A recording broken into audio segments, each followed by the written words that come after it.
Analog horror is crazy because what do you mean it would be merciful to just kill these characters quickly?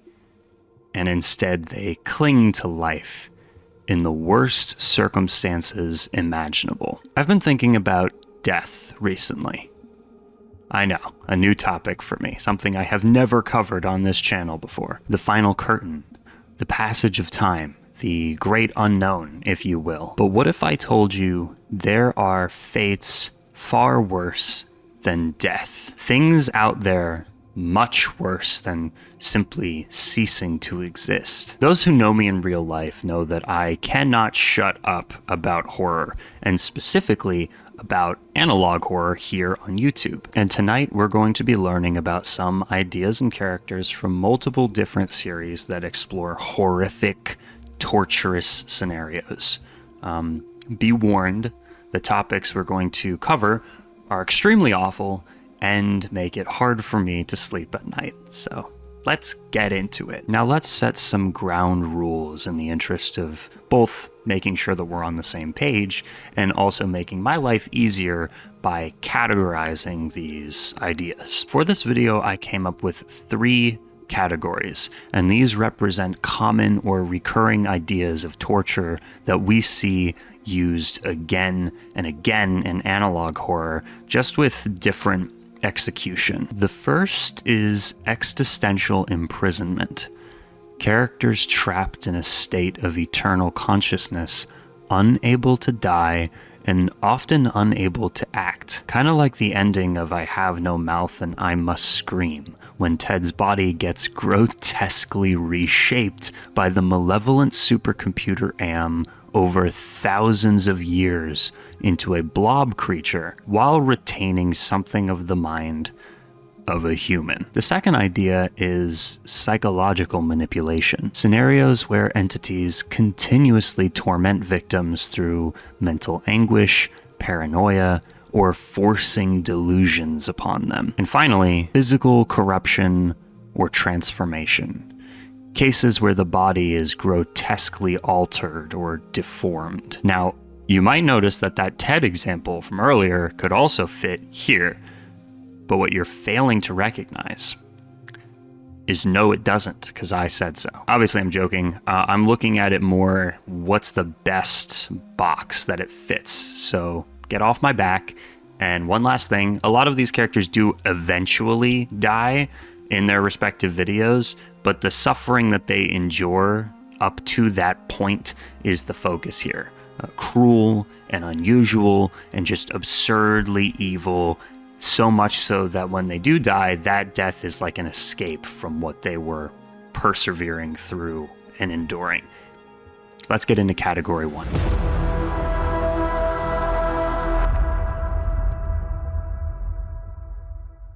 Let's start somewhere pretty obvious.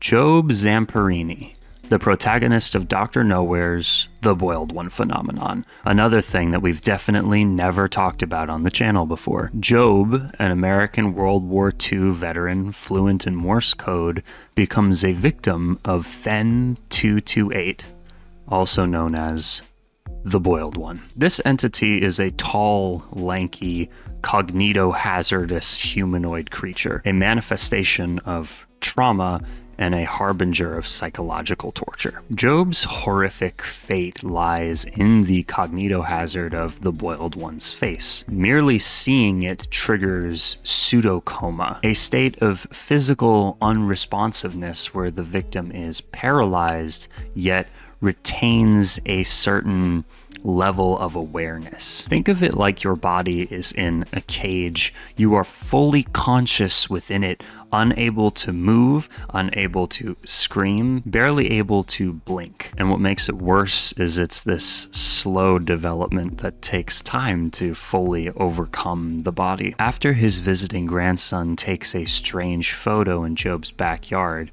showing the Boiled One standing beside a small playhouse, his family becomes disturbed, convinced the house was haunted. This led them to contact a local priest, hoping for a blessing. Job, however, claimed that something horrible and unholy was with him, and warned that it might harm him or others if he tried to describe it and what it was saying to him. This recording, originally archived, was later recovered, and from that, we see that in the interview, Job explains that before he lost full mobility, he saw a face on the television that has haunted him ever since. He insists the creature is real, not a hallucination, and even claims that he can see it through the window during the interview. He describes the face as horribly burnt,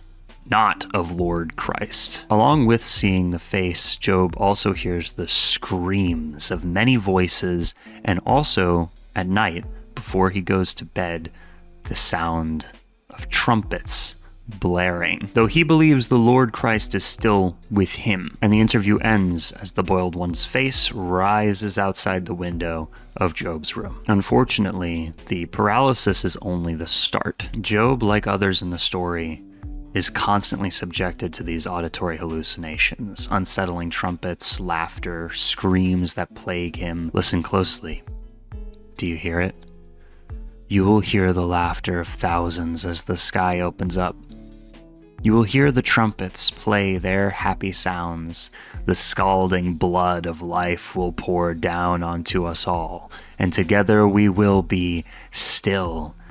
Together, a feast fit for a king. Together, welded by love and purest connection. I think it's hilarious how 228 frames this as a positive thing while actively torturing his victim, but let's continue.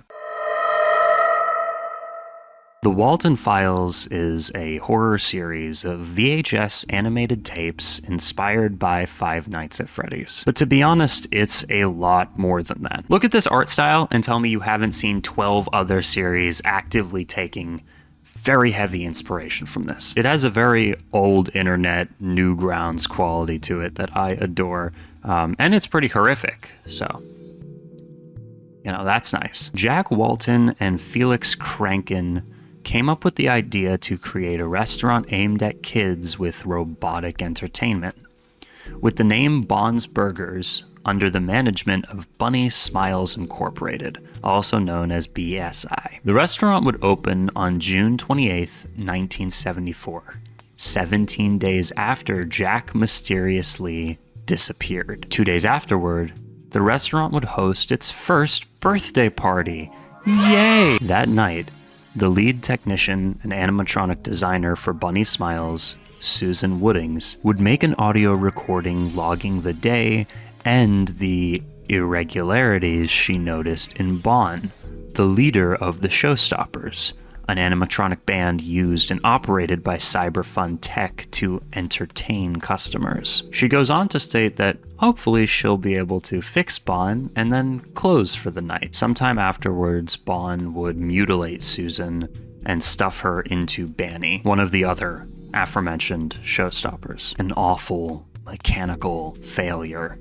Tragedy born from human error and negligence that turns into something supernatural. The cheerful veneer of family entertainment is a thin laminate over a core of stinking rot. Though it was designed to bring joy, the animatronic that attacked and imprisoned Susan sentenced her to a fate worse than death. I apologize in advance, I just decided that's the catchphrase of the video, probably the title too. I'm going to be using it a lot, so. Through that audio log, she talks about how the restaurant opened its first birthday party, how Jack had gone missing a month before the restaurant opened, and how Bond needed maintenance due to his arm not working properly. She was the only one at the restaurant after hours, as Felix had not shown up to work that day, and Chris had already left. This meant that she had to perform the task alone. And after a short scene of gameplay featuring a purple character sprite with her face overlaying its head,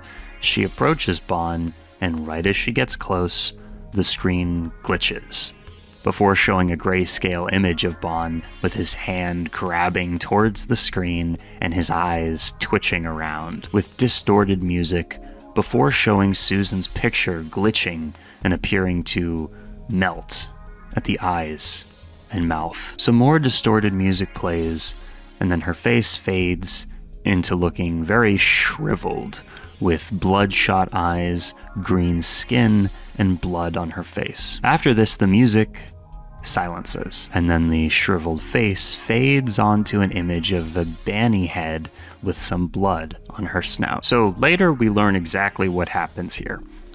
And that is, Bon breaks her neck and then stuffs her bloody corpse into the suit. Her breathing is obviously labored, and she is then interred within the hollow chassis of the Banny animatronic, a living core within a shell of fake fur and plastic, reduced to a spectator of her own ruin, aware but incapable of altering her trajectory. That is, until later her untethered wandering spirit is met by Bon in a strange Wonderland location, and he convinces her soul to attach to the suit. And then the rotting corpse becomes animated once again, and the animatronic lives in a state of undeath, green, sickly flesh stretching out over a hopelessly broken spine. And as if that all didn't already suck enough, what makes it really bad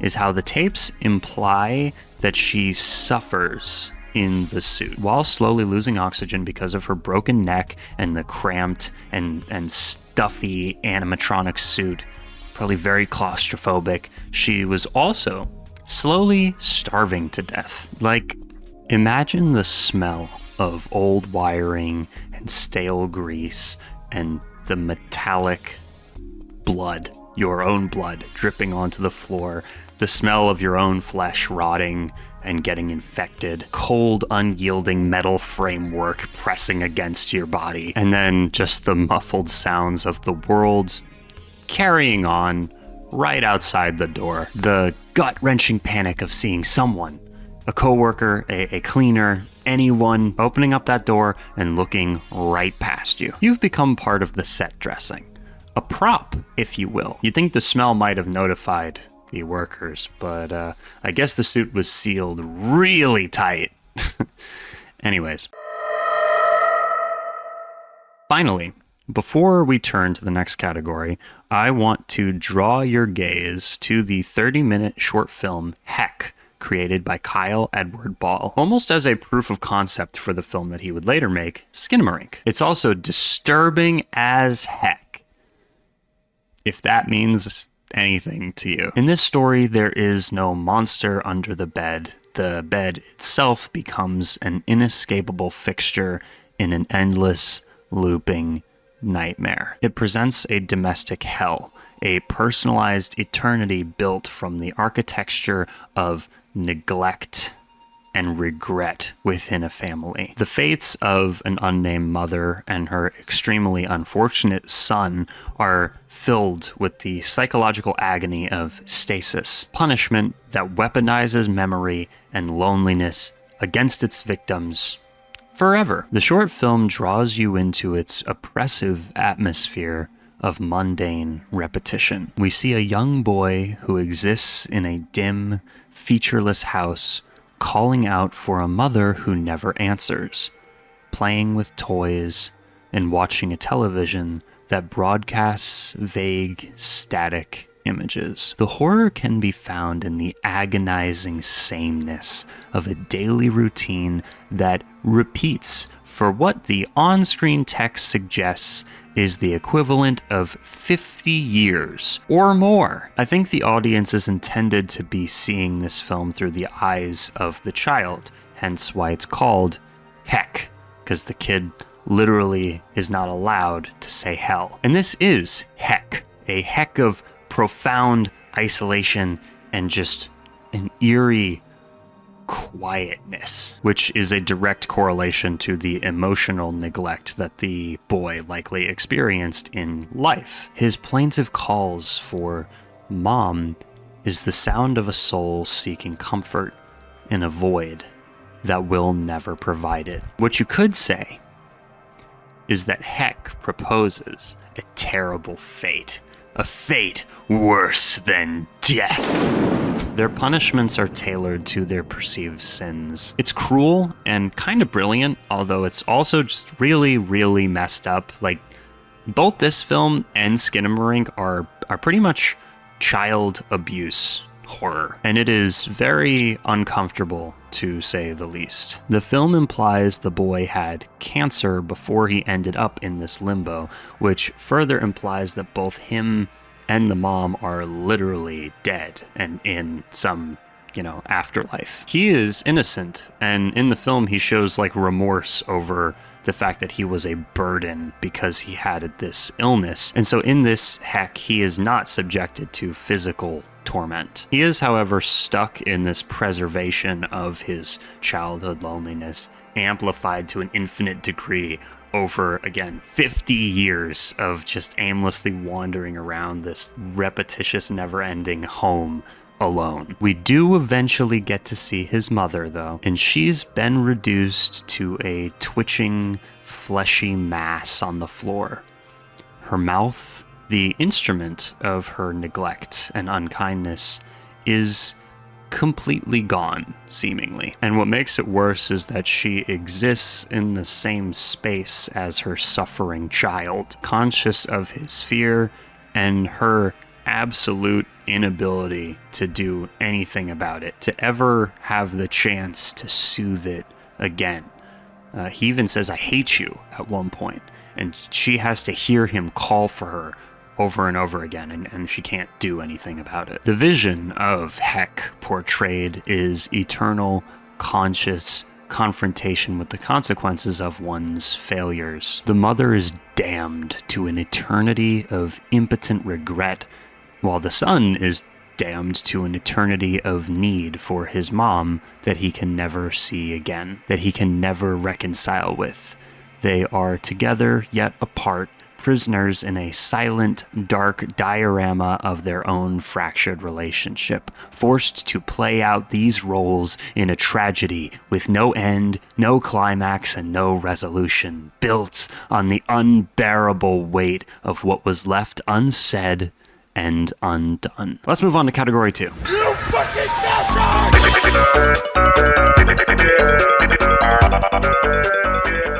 Mandela Catalog is not merely about the existence of monstrous entities, but the systematic dismantling of the foundations that hold human consciousness together: faith, perception, and reality itself. The alternates, the series' antagonists, are metaphysical predators, and their most devastating weapon is called metaphysical awareness disorder, also literally known as driving people mad. No character exemplifies the power of this psychological warfare more than Mark Heathcliff. He suffers from a targeted strike on the soul of his belief system and his faith that leaves him with no reality to cling to except the void, and traps him in, say it with me, a fate worse than death. Mark is introduced as a resilient and aware individual. His childhood encounter with the entity known as Six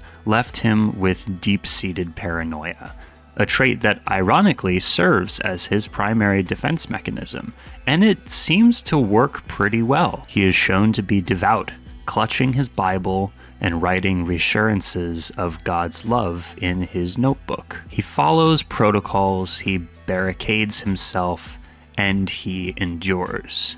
For days, he withstands the psychological torture from the alternate impersonating his friend, Caesar, in the story. And what actually happens to Mark is basically gaslighting on a cosmic scale.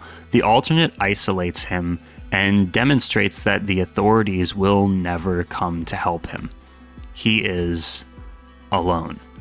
It torments him with knocking, distorted voices, shadows under the door, but its most devastating attack is the spiritual one. It seemingly reveals the truth that the core tenets of Christianity, the framework through which Mark understands good and evil, is a lie. And this revelation is what triggers Mad in Mark. Throughout this torment, he is crying out to God, hoping and importantly, praying. And while doing so, he reveals his fears, his thoughts, his emotions, and his intentions. As his mind breaks down over an agonizingly long period of time, he finally comes to a pervasive thought, something that stirs the paranoia. He asks himself, who have I been praying to all this time? And this implies that the alternate has been listening to him. And then the whole fate worse than death thing is super validated because he kills himself. He commits suicide. He saw death as the best alternative. Sorry, that was bad. Which is great for us because I wouldn't want to be wrong about something like the entire premise for a YouTube video. Rest in peace, Mark Heathcliff. You would have loved Daniel Profeta. His suicide is to him the only logical conclusion. His prayers have been revealed to be directed into an empty heaven, or worse, to the very entities that are, tormenting him. And his final screamed words were, "You fucking bastard!" And his final notebook page reads, "And my eyes are wide open. I will be ready to receive the new mind. I will be there. I will be there. I will be there." Okay. When it calls my number, I will be there. I'm done. I think it's interesting how alternates rely on, gaslighting their victims. It's such a specific kind of manipulation, and in case you didn't know, originally there was an old film where an abusive husband gradually turns down the lights in his wife's room, and when she notices, he calls her crazy, and if I recall correctly, that's where the term gaslighting came from. It's a form of psychological warfare where a person or a group covertly sows seeds of doubt in a specific person, making them question their memory, their perception, their sanity. And over time, this will make the victim feel confused, likely anxious, unable to trust their own judgments, and ultimately more reliant upon the manipulator. Gaslighting is a form of epistemic injustice, where a person's ability to know and understand their own experiences is undermined or devalued. The victim's own testimony and perception of reality is eroded away to mean nothing. By removing a person's trust in their own mind, gaslighting severely diminishes their autonomy and ability to make independent decisions. And there's been plenty of times in my life where it seemed like people were doing this to me, especially when I was a lot younger. And to me, it's a scary concept that's super messed up. And I think that this series does a phenomenal job of replicating and describing that experience, which ironically is validating my experience, which is the opposite of gaslighting. So that's fun. Anyways, no one noticed that there was really only one entry in that category, and let's go on to category 3, physical corruption.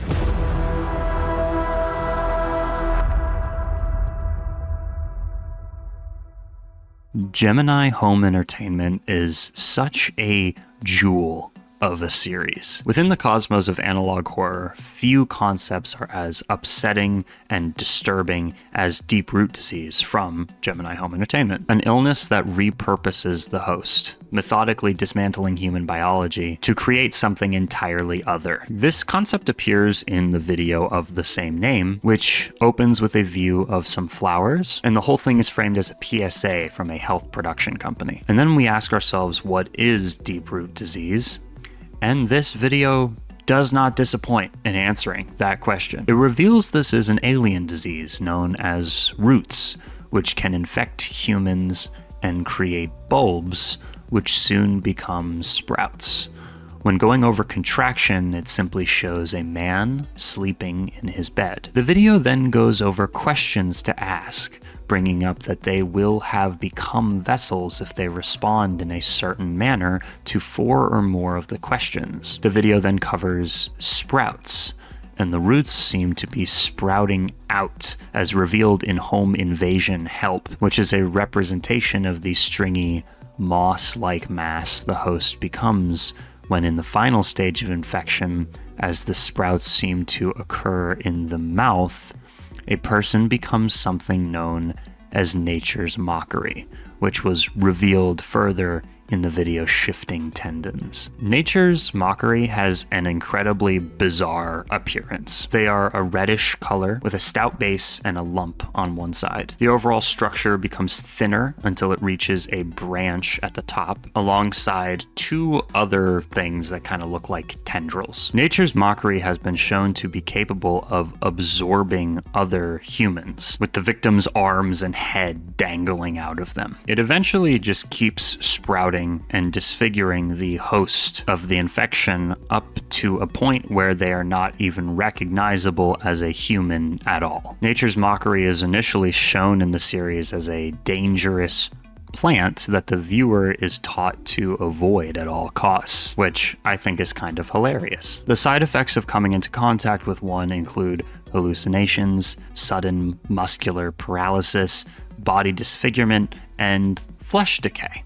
Lovely. In Shifting Tendons, it is revealed that Nature's Mockery is in fact one of the final stages of deep root disease infection, with the infected eventually decaying into one, as shown with Barry Johnson's infection. After enough time, the Nature's Mockery appears to birth something out of itself. However, the footage is cut before the occupant of its interior is revealed. The video Old Bones reveals that the victims of deep root disease, and by extension Nature's Mockery, are still alive and fully conscious even as the infection enters its late stages. A fate worse than death, where the victim is consciously present for the systematic deletion and uprooting, if you will, of their own humanity to be slowly replaced by a vegetable. One of my favorite things about analog horror is how often the information is delivered with a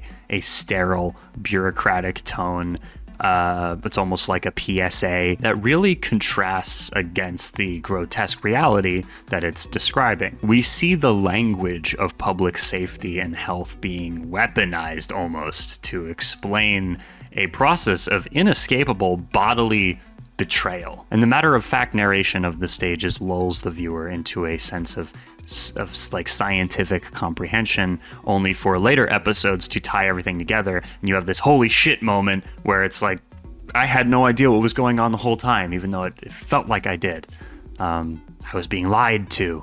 It's great. It's really fun, being lied to, but it's fake. It definitely beats being lied to and it's real, which is what normally happens. The actual process of the disease itself is very interesting to me, a great example of slow burn body horror. Beginning with the innocuous bulb, a growth that could be mistaken for a minor dermatological issue, but this is merely the seed, and the true horror unfolds as the roots anchor themselves to the skeleton. And the diagnostic questions are interesting and kind of scary too, asking if the victim has stopped dreaming or if they can recall their mother's name, to test for a loss of memory, emotion, and subconscious. The confirmation that a person has become a vessel is a pronouncement of the death of the soul, preceding the very much more gruesome physical transformation. And what's really great is the ending is left to the viewer's worst imagination, with the narrator's understated line, "I would not speculate on the state of the minds within," implying that consciousness may persist, trapped within a completely alien form, aware of its own erasure, but powerless to react. The human form has been transformed into Nature's Mockery, a parody of life, hollowed out and repurposed by an indifferent cosmic force. And then we also ask if the victim has felt any new bones lately, which, yeah, let's move on. Finally, I wanted to talk about Charlotte Melgren from Greylock. And those of you who are already aware of who that is know what's coming. But for those of you who don't, just you wait. This one is really awful. A irony almost, inflicted by a thought form that weaponizes her compassion against her. And those unfamiliar with Greylock may be asking, what is a thought form? And I'm glad you asked. so I can tell you. Thought forms are described in Greylock as physical manifestations of one's thoughts or emotions. One of the most common types, which are an early thought form, are commonly mistaken for ghosts, often caused by the grief of the family. It is presumed that as the family works through their grief and the emotions are not as strong, the thought form will fade and vanish, with only those fully aware of them able to give them a physical form. A thought form manifester was invented by Simiodin USA as a way to bypass the years of rigorous mental conditioning required to create a thought form naturally. Your mind is so prodigiously empty that there was nothing to clear away in the first place, and with proper training, you could become a great master builder. These thought forms often are quite different as normal ones, as they skip the incorporeal stage and are immediately an independent and sentient organism. These ones are described as looking like humans, objects, animals, or even abstract concepts. Despite the company's claims that these entities are harmless and normally docile, it would appear that several are quite capable of violence. So in this video, a thought form was cited numerous times around the Forever Friends kennels in North Adams, Massachusetts, before ultimately attacking the aforementioned Charlotte Melgren. Charlotte as a character was defined by her care for the creatures that others had abandoned. As the founder of Forever Friends Kennels, her identity was intertwined with the well-being of her dogs. And this defining element of the character becomes her damnation. The thought form that attacks her re-engineers her using the biological material at hand, and the animals that she dedicated her life to protecting become components in a new monstrous whole. Her fingers elongate, her ears become pointed, her canines pronounced. It's insanely painful, suggesting that the body is struggling against it, and her lower body becomes hideously fused with at least 2 dogs. Truly a fate worse than death!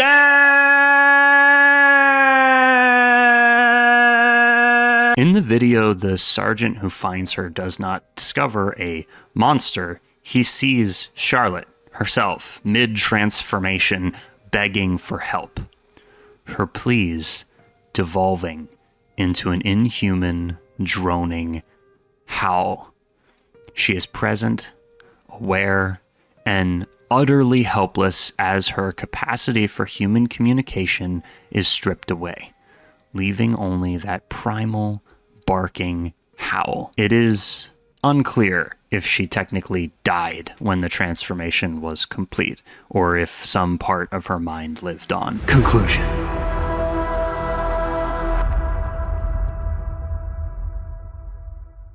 Something I want to touch on before we go is the implications of a life without agency, which is something you'll notice is a guiding light and theme for most of these fates worse than death. Without agency, and in a lot of these cases without a body, the traditional anchors of identity and physical sensation and interaction with the material world, the vessel of our being, is removed. The thing by which we measure our experiences against the world around us isn't there. So what then remains of the self? Is it going to merely be a collection of our previous memories and thoughts floating in a void, constantly like eating themselves alive? How does identity persist or evolve without new experiences? Our agency, the capacity to act and make choices, is tied to our ability to interact with the world around us. And without agency, the means to exert will, or without a body, without the ability to move, speak, create, or perceive in a conventional sense, something of that is not there. And that leads to questions about free will. Is free will possible without the ability to act on choices and decisions that we make? If consciousness can think but not do, does the act of choosing hold any meaning? Does the absence of agency lead to despair or possibly some form of liberation without the burden of action upon you? I guess it probably depends on who you ask. An eternal existence without change or any sort of interaction could be the ultimate torment. If there's no new input, no ability to learn or grow, and no way to affect anything or change anything inside yourself, wouldn't consciousness eventually collapse into an unbearable state of repetition and meaninglessness? You would be driven mad. A brain craves novelty and some sense of purpose. An eternity without those could be a fate worse than any physical suffering. No way to connect with others, to share, or to attempt to be understood, to communicate. To me, all of that is terrifying. And there have been like moments in my life, thankfully not right now, but there were times in my life where some of that, I felt some of that, you know? Some of those restrictions, and I don't know exactly what caused it or if it was partially caused by my own like inability to act or unwillingness to act or change something about my situation, but I don't know. It's just interesting to think about. Anyways, these fates worse than death are often more impactful because they linger. Did you have to? Did you have to?